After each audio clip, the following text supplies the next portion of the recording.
Well, good morning, everyone. This is my last revival recap, and it was from the last night, Tuesday night. So when you watch this in the morning, you'll be watching it after Pastor Philip and Mackenzie have gone home and back to their own church family. And right now, I wanted to just give you a couple of thoughts from last night's message, because there was a couple of them that stuck out to me.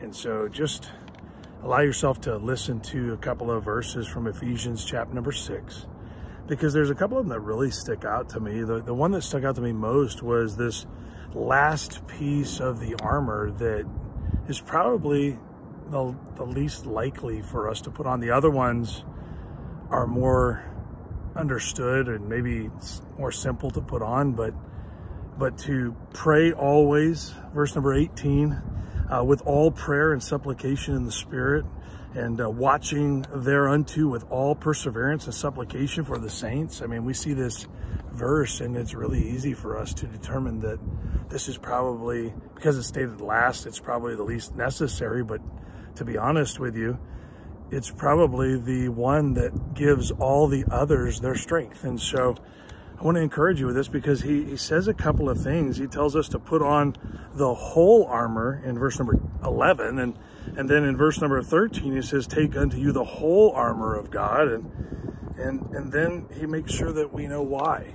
Let me just read why to you at the end of verse number 13. He says, that ye may be able to withstand in the evil day, having done all to stand. And so he didn't say, put on some of the armor. He said, put it all on if you expect to stand for the Lord.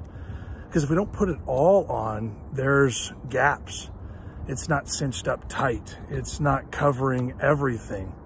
And so I want to encourage you, as you endeavor to make change in your life, be sure to arm up. In fact, this is one phrase that I kept writing in my notes: armor up. Every day, armor up. And make sure that you cinch it on tightly with prayer.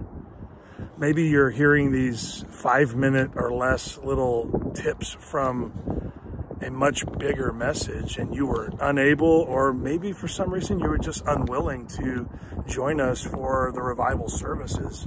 I want to encourage you. They're all saved online. We have a YouTube page. We have a Facebook page. You can get to those from our website, journeypd.com. And just follow the links, listen to each night in order, because I think that you'll be pleasantly surprised that it wasn't some monumental thing. It was the basics of the Christian faith that we were reminded of. And so I hope that you will take the time, if you haven't yet, to enjoy revival with us. Pray that God would bring revival to you. Enjoy a blessed day.